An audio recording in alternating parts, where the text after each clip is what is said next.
रुकिए, एक सेकंड के लिए रुकिए। आज मैं आपको एक ऐसी कहानी सुनाऊंगा जो सच में एक पॉपकॉर्न के दाने से शुरू होती है और खत्म होती है इंडिया के सबसे बड़े टैक्स सिस्टम के सबसे बड़े सवाल पे। ये एक पॉपकॉर्न की कहानी है, एक सिंपल सा स्नैक जो आप मूवीज में खाते हैं, घर में खाते हैं, बच्चे खाते हैं, बड़े खाते हैं, सब खाते हैं।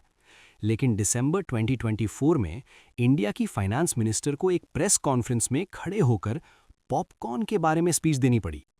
एक देश की फाइनेंस मिनिस्टर पॉपकॉर्न के बारे में प्रेस कॉन्फ्रेंस में। क्यों? क्योंकि गवर्नमेंट ने एक पॉपकॉर्न पे 3 अलग अलग टैक्स लगा दिया था और पूरा देश पूछ रहा था, ये क्या हो रहा है? आज हम वो पूरी कहानी सुनेंगे, शुरू से अंत तक। पॉपकॉर्न के एक दाने के थ्रू इंडिया के पूरे जीएसटी सिस्टम की असली सूरत दिखाऊंगा और अंत में एक ऐसा ट्विस्ट है जो शायद आपको पता भी नहीं होगा। तो प्लीज एक काम करो, वीडियो बंद मत करो, क्योंकि ये सिर्फ पॉपकॉर्न की कहानी नहीं है, ये आपके पैसों की कहानी है। दोस्तों, पहले थोड़ा बैकग्राउंड समझते हैं। इंडिया में पॉपकॉर्न एक 1700 करोड़ रुपए का बिजनेस है। हर साल सिर्फ पॉपकॉर्न। मल्टीप्लेक्स में बिका पॉपकॉर्न, सुपरमार्केट में पैकेज्ड पॉपकॉर्न, गली के नाकते पे लगा पॉपकॉर्न कार्ट, ये सब मिलाकर 1700 करोड़ रुपए। ये छोटा बिजनेस नहीं है। लाखों लोग इस बिजनेस से जुड़े हैं।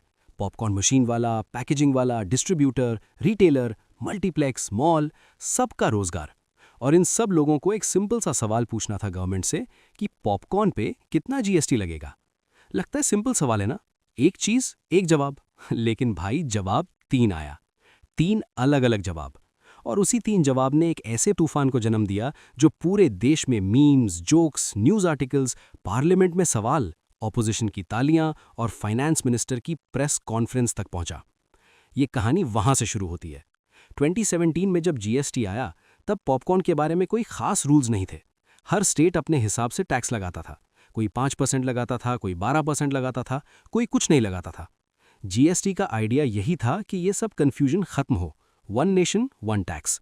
लेकिन पॉपकॉर्न के लिए ये आइडिया उल्टा पड़ गया। आगे सुनिए कैसे। दोस्तों, दिसंबर 2024 की बात है। जीएसटी काउंसिल की 55th मीटिंग हुई।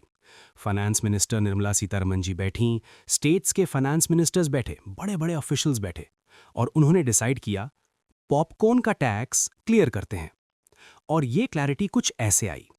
पहला रूल, अगर पॉपकॉर्न लूज है, मतलब किसी ठेले पे बना है, किसी स्मॉल शॉप पे बना है, नमक और मसाला डाला है, कोई पैकेजिंग नहीं है, कोई लेबल नहीं है, तो सिर्फ 5% जीएसटी। दूसरा रूल, अगर वही पॉपकॉर्न किसी पैकेट में बंद है, ब्रांडेड है, लेबल छपा हुआ है, कंपनी का नाम है, तो 12% जीएसटी। तीसरा रूल, अगर पॉपकॉर्न में शुगर डली है, कैरेमल बनाया है, मीठा किया है, तो सीधा 18% जीएसटी, क्योंकि अब वो पॉपकॉर्न नहीं रहा, अब वो शुगर कन्फेक्शनरी बन गया। 3 रूल्स एक ही चीज के लिए। दोस्तों, ये सुन के शायद आप सोच रहे हैं, ओके ठीक है, कुछ लॉजिक तो होगा, लेकिन रुको, असली प्रॉब्लम आगे है। सोचिए, आप एक मॉल में जाते हैं, वहां एक स्टॉल है, वो सॉल्टेड कैरेमल पॉपकॉर्न बेचता है। अब सवाल ये है, वो कौन से स्लैब में आएगा?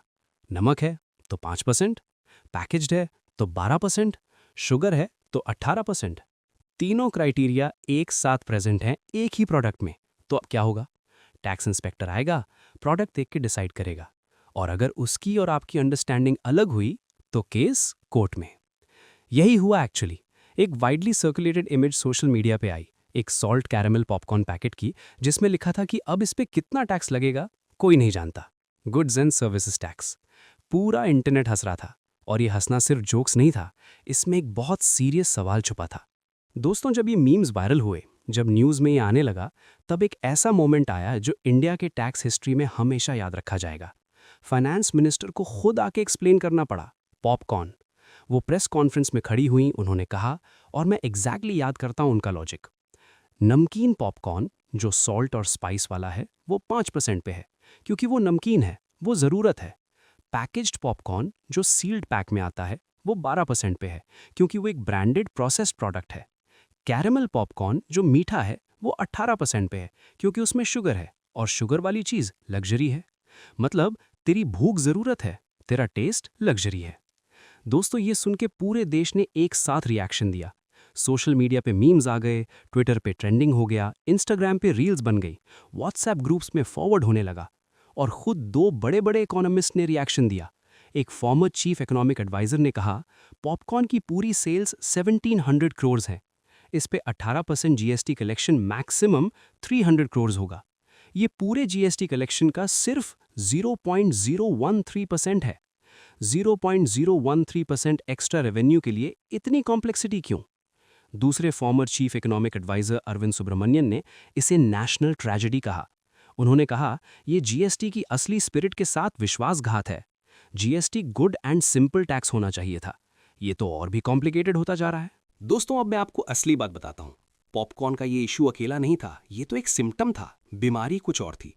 जीएसटी का पूरा स्ट्रक्चर एक चीज पे चलता है, HSN code, harmonise system of nomenclature. मतलब हर प्रोडक्ट का एक नंबर होता है, उस नंबर से डिसाइड होता है कितना टैक्स लगेगा। अब सोचिए, कैरेमल पॉपकॉर्न का HSN कोड क्या होगा? कैरेमल पॉपकॉर्न HSN चैप्टर 17 में आता है, sugar confectionery. Salted popcorn HSN chapter 20 में आता है, प्रिपेयर्ड वेजिटेबल, फ्रूट और प्लांट पार्ट्स। दोनों का लीगल क्लासिफिकेशन अलग है। मतलब एक ही कॉर्न का दाना जब तक प्लेन है, वेजिटेबल है, जब उस पे नमक डालो, प्रोसेस्ड वेजिटेबल है, जब उस पे कैरेमल डालो, कन्फेक्शनरी बन गया। एक ही दाना, 3 कैटेगरी, 3 टैक्स। और ये सिर्फ पॉपकॉर्न नहीं है दोस्तों। एक रेस्टोरेंट वाले ने बताया, बन पे टैक्स अलग, क्रीम पे टैक्स अलग, लेकिन बन पे क्रीम लगाओ तो कंबाइंड प्रोडक्ट पे टैक्स अलग और ज्यादा। तो उसके कस्टमर कहते थे, भाई क्रीम अलग दे, बन अलग दे, हम खुद लगाएंगे। ये मजाक नहीं है, ये सच में हो रहा था। एक और एग्जाम्पल, पानी की बोतल पे tax. Mineral water 18%, regular packaged water 12%। और अगर आप होटल में बैठे हैं तो वही पानी 18% पे, और अगर घर पे डिलीवरी हो तो 12% पे। पानी, वही पानी, अलग अलग जगह पे अलग अलग टैक्स। और ये सब क्यों होता है? चेतन भगत ने एक आर्टिकल में लिखा, इस सब की एक कॉमन सोच है। जो चीज़ नाइस है, फन है, प्लेजरेबल है, मॉडर्न है, उसे सिन माना जाता है, और सिन पे ज्यादा टैक्स लगाओ। एसी रेस्टोरेंट में खाना खाओ, ज्यादा टैक्स। कैरेमल पॉपकॉर्न खाओ, ज्यादा टैक्स। अच्छे होटल में रुको, ज्यादा टैक्स। मतलब अगर आप कंफर्टेबल रहना चाहते हैं तो एक्स्ट्रा टैक्स देना पड़ेगा। ये एक माइंडसेट की बात है दोस्तों। पॉपकॉर्न एक जरिया था इस माइंडसेट को समझने का। दोस्तों, एक पल के लिए रुकिए। मैं जानता हूं ये वीडियो थोड़ी लंबी है, लेकिन जो आगे बताने वाला हूं वो इस पूरी कहानी का सबसे इंपॉर्टेंट हिस्सा है। अगर आपको लगता है कि ये सच में इंपॉर्टेंट जानकारी है तो प्लीज इस वीडियो को 100 लाइक्स दे दीजिए। सिर्फ 100, बस एक क्लिक, और मैं ऐसा और कंटेंट लाता रहूंगा। लाइक बटन अभी दबाओ और सुनना जारी रखिए। दोस्तों, जब ये पॉपकॉर्न कंट्रोवर्सी वायरल हुई तो सिर्फ सोशल मीडिया नहीं हिला, पार्लियामेंट भी हिली। कांग्रेस के जयराम रमेश ने कहा, 3 अलग टैक्स ब्रैकेट्स पॉपकॉर्न के लिए, ये जीएसटी सिस्टम की अब्सर्डिटी को परफेक्टली इलस्ट्रेट करता है। जीएसटी स्ट्रीमलाइन करने के लिए बनाया गया था, लेकिन ये मॉडिफिकेशन सिर्फ कॉम्प्लिकेट कर रही हैं। प्रेस इन्फॉर्मेशन ब्यूरो, ऑपोजिशन ने इसे एक पॉलिटिकल इशू बना दिया। सरकार पर यह साबित करने का मौका मिला कि जो जीएसटी सिंप्लीफिकेशन के नाम पे आया था वो असलियत में कॉमन मैन के लिए और मुश्किल हो गया है। और पब्लिक का गुस्सा, मीन्स फ्लड हो गए सोशल मीडिया पे। एक पैकेट जो सॉल्ट कैरेमल दोनों था, लोगों ने फोटो खींची और पूछा, इस पे कितना टैक्स लगेगा, 5%, 12% या 18%? किसी ने लिखा, अब पॉपकॉर्न ऑर्डर करने से पहले सीए से पूछो। किसी ने लिखा, पॉपकॉर्न इंस्पेक्टर आएगा, चखेगा, डिसाइड करेगा कितना नमकीन है और कितना मीठा। ये सब कॉमेडी में दिख रहा था, लेकिन इसके पीछे एक बहुत सीरियस बात थी। जब ऑर्डिनरी लोगों को ये फील होने लगे कि टैक्स सिस्टम उनके ऊपर हंस रहा है, तो ट्रस्ट खत्म होता है और टैक्स कंप्लायंस भी खत्म होती है। यही एक बड़ी वजह थी कि पॉपकॉर्न कंट्रोवर्सी ने इतनी बड़ी वेव क्रिएट की। दोस्तों, अब हम पॉपकॉर्न से थोड़ा ऊपर उठते हैं। ये सवाल सिर्फ पॉपकॉर्न के बारे में नहीं है। 2017 में जब जीएसटी आया था, तब प्रॉमिस था वन नेशन वन टैक्स, एक सिंपल स्ट्रक्चर, बिजनेसेस के लिए आसान, कॉमन मैन के लिए ट्रांसपेरेंट। लेकिन 2024 तक आते आते जीएसटी में 1000 से ज़्यादा आइटम्स की अलग अलग क्लासिफिकेशन थी, हर एक पे अलग रूल, और इन रूल्स को इंटरप्रेट करना एक जॉब बन गया, सिर्फ चार्टर्ड अकाउंटेंट्स और टैक्स लॉयर्स के लिए।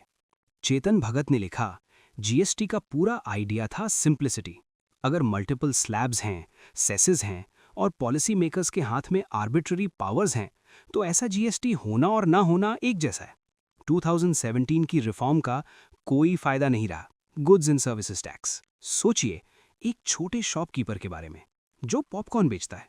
उसे ये समझना पड़ेगा कि क्या मेरा पॉपकॉर्न लूज है या पैकेज्ड, क्या उसमें शुगर है या नहीं, क्या मेरा लेबल जीएसटी के अकॉर्डिंग ब्रांडेड माना जाएगा या नहीं।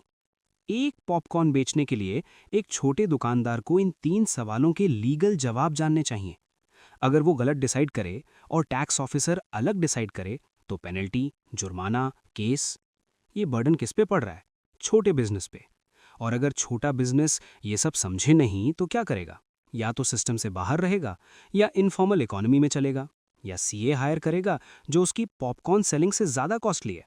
ये एक विशियस साइकिल है दोस्तों, और पॉपकॉर्न एक बार फिर उस साइकिल का सबसे विजिबल एग्जाम्पल बन गया। दोस्तों, अब आता है वो ट्विस्ट जो मैं शुरू में मेंशन कर रहा था। दिसंबर 2024 में 3 अलग रेट्स आए। पूरा देश गुस्सा हुआ, मीम्स वायरल हुए, इकोनॉमिस्ट ने क्रिटिसाइज किया, ऑपोजिशन ने पार्लियामेंट में उठाया। और फिर कुछ महीने बाद सब बदल गया। सितंबर 22, 2025 से जीएसटी काउंसिल ने एक डिसीजन लिया। पॉपकॉर्न के लिए सिर्फ एक रेट, 5%, एक ही स्लैब, सब टाइप्स के लिए, सॉल्टेड, पैकेज्ड, कैरेमल, सब 5% पे, गुड्स एंड सर्विसेज टैक्स। वो 3 रेट्स जो दिसंबर 2024 में अनाउंस हुए थे, वो सिर्फ 9 महीने चले। और फिर जीएसटी 2.0 के रिफॉर्म्स के साथ पॉपकॉर्न का पूरा कंट्रोवर्सी खत्म हो गया। एक सिंपल स्नैक जो सालों से कंफ्यूजन में था, आखिरकार एक सिंपल टैक्स पे आ गया। लेकिन ये हैप्पी एंडिंग इतनी सिंपल नहीं है दोस्तों, क्योंकि सोचिए, जीएसटी काउंसिल ने उन सालों की सारी कंफ्यूजन को as is where is basis पे रेगुलराइज किया। मतलब जो भी बिजनेसेस ने पहले गलत टैक्स भरा, गलत क्लासिफाई किया, वो सब माफ कर दिया गया। ये एक तरह का एडमिशन था कि सिस्टम इतना कॉम्प्लिकेटेड था कि हम खुद एक्सपेक्ट नहीं कर सकते कि लोग सही कंप्लाई करें। ये एक बहुत बड़ा कंसेशन था, और ये तभी होता है जब सिस्टम की गलती होती है, बिजनेस की नहीं। दोस्तों, अब हम पॉपकॉर्न की कहानी से कुछ सीखते हैं। सीख नंबर 1, टैक्स सिस्टम का डायरेक्टली आपकी जेब से रिश्ता है। जब पॉपकॉर्न पे 18% था और अब 5% है, तो वही पॉपकॉर्न जो पहले महंगा था अब सस्ता है। टैक्स रेट सीधा प्रोडक्ट की कीमत पे असर करता है, और कीमत आपकी जेब पे। इसलिए जब जीएसटी काउंसिल मीटिंग होती है, वो सिर्फ पॉलिटिशियंस के लिए नहीं होती, वो आपके लिए भी होती है। सीख नंबर 2, कॉम्प्लेक्सिटी का बर्डन हमेशा छोटे पे पड़ता है। बड़े कॉर्पोरेट्स के पास लीगल टीम्स हैं, टैक्स एक्सपर्ट्स हैं, सीए हैं, वो कॉम्प्लिकेटेड रूल्स नेविगेट कर सकते हैं। छोटा दुकानदार, पॉपकॉर्न कार्ट वाला, उसके पास क्या है? उसके पास सिर्फ टाइम है, और वो टाइम अगर टैक्स कंप्लायंस में लग जाए तो बिजनेस में कैसे लगेगा? सिंपल टैक्स सिस्टम सिर्फ इकोनॉमी के लिए अच्छा नहीं है, वो छोटे बिजनेसेस के लिए सर्वाइवल का सवाल है। सीख नंबर 3, पब्लिक अवेयरनेस से बदलाव आता है। पॉपकॉर्न कंट्रोवर्सी अगर वायरल नहीं होती, अगर मीम्स नहीं आते, अगर इकोनॉमिस्ट ने मीडिया में नहीं बोला, तो क्या 3 रेट्स खत्म होते? शायद नहीं। पब्लिक प्रेशर ने गवर्नमेंट को चेंज करने पर मजबूर किया। ये डेमोक्रेसी का एक इम्पॉर्टेंट लेसन है। जब पब्लिक बोलती है तो सिस्टम सुनता है। सीख नंबर 4, जीएसटी को समझना हर सिटीजन की जिम्मेदारी है। जब आप कोई चीज़ खरीदते हैं और बिल में जीएसटी कॉलम दिख रहा है, वो सिर्फ एक नंबर नहीं है, वो एक कॉन्वर्जेशन है आपके और गवर्नमेंट के बीच। आप जानना चाहते हैं कि ये नंबर क्यों है इतना, क्या ये सही है, क्या इसे चेंज किया जा सकता है? और आज आपको पता है, हाँ, पॉपकॉर्न के केस में चेंज हुआ, पब्लिक अवेयरनेस की वजह से। दोस्तों, पॉपकॉर्न तो एक दाना था, एक छोटा सा एग्जाम्पल, लेकिन ये रैबिट होल बहुत गहरा है। क्या आपको पता है बिस्किट पे भी यही होता है? अगर बिस्किट 100 रुपए से सस्ता है, 5% जीएसटी, 100 से महंगा 18% जीएसटी। 1 रुपए का फर्क और टैक्स 3 गुना हो जाता है। क्या आपको पता है पानी की बोतल पे भी 3 अलग रेट्स थे? होटल का पानी, घर का पानी, पब्लिक फैसिलिटी का पानी, तीनों पे अलग अलग जीएसटी। क्या आपको पता है सैनिटरी नैपकिन्स पे पहले 12% जीएसटी था? एक ऐसी चीज जो हर महीने के लिए जरूरत है, लग्जरी में काउंट होती थी। फिर जब पब्लिक आउटरीच हुआ तब हटा दिया गया। ये सब पॉपकॉर्न वाली कहानी के कजिन्स हैं, और मैं इन सब कहानियों को लेकर आऊंगा एक एक करके, सीधा सिंपल हिंदी में, ताकि जब आप बिल में जीएसटी नंबर देखो तो आप जानो कि वो नंबर आया कहां से। क्योंकि दोस्तों, जो लोग टैक्स सिस्टम को समझते हैं, वो ना सिर्फ अपने पैसों की रक्षा करते हैं, वो इस सिस्टम को बेटर बनाने में भी हिस्सा लेते हैं। और ये शुरुआत थी पॉपकॉर्न के एक दाने से। दोस्तों, अगर इस पूरी कहानी ने आपको कुछ नया सिखाया, अगर आपने पॉपकॉर्न को आज एक नए नज़रिए से देखा, तो प्लीज़ इस वीडियो को अपने उस दोस्त को शेयर कीजिए जो मूवीज़ में पॉपकॉर्न खाता है। उन्हें भी पता होना चाहिए कि वो जो खा रहे हैं उस पे कितने सवाल छुपे हैं। और अगर आप चाहते हैं कि बिस्किट स्कैम, पानी स्कैम और ऐसे और भी जीएसटी की हिरन कहानियां सुननी है, तो अभी सब्सक्राइब करो, बेल आइकन दबाओ, नोटिफिकेशंस ऑन करो। क्योंकि दोस्तों, अगर आप जानते नहीं तो देते रहते हो, और अगर जानते हो तो डिसाइड कर सकते हो। मिलते हैं अगली वीडियो में। एक और कहानी के साथ, एक और सवाल के साथ। तब तक अपना ख्याल रखिए और पॉपकॉर्न खाओ, अब सिर्फ 5% जीएसटी पे। धन्यवाद।